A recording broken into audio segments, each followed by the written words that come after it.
They came after the impact and the firestorms, and the sun went dark, like they'd been there all along, just waiting. Hello and welcome to Liam's Lyceum. I'm your host, Liam, aka Hembar, and today I'll be doing a spoiler-free review of Travis Beacham's Impact Winter.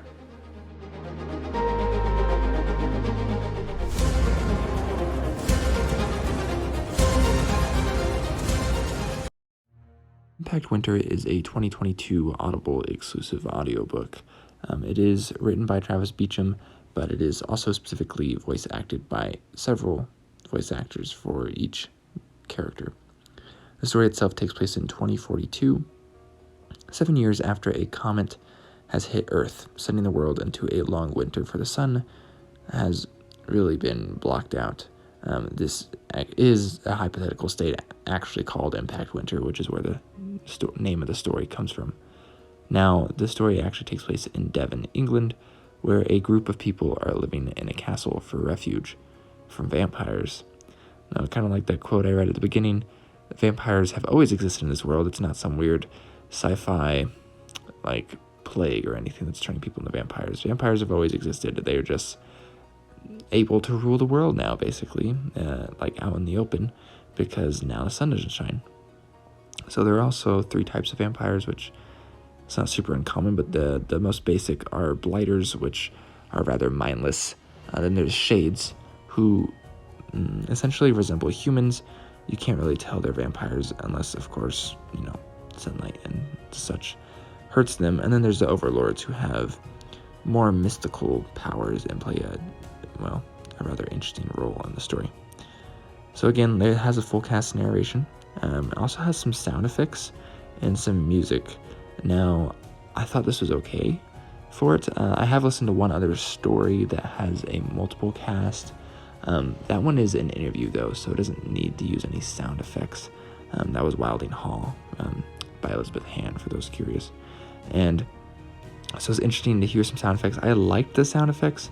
At the same time, it doesn't really describe what's going on, though, and this is a story that has actions, though I would say it's actually largely dialogue heavy. So I think overall it's still pretty well done. So again, none of the actions are read out, and it's more like a screenplay. I think technically an audio drama.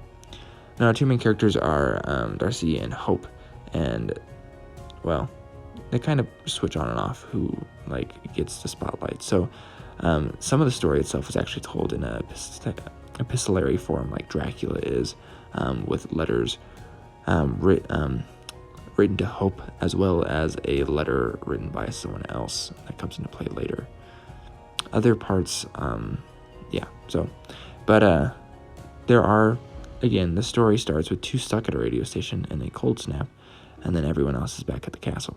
So this is where we get a nice, great, rude awakening about how this world is and how brutal the characters are, kind of, right? As the main character is kind of a robot, and she's kind of a monster, but she's not technically a vampire, right? So it's pretty interesting how they play on that, as, of course, this is a vampire novel, so you could probably guess that not everyone's going to stay human, or at least maybe not even just stay living.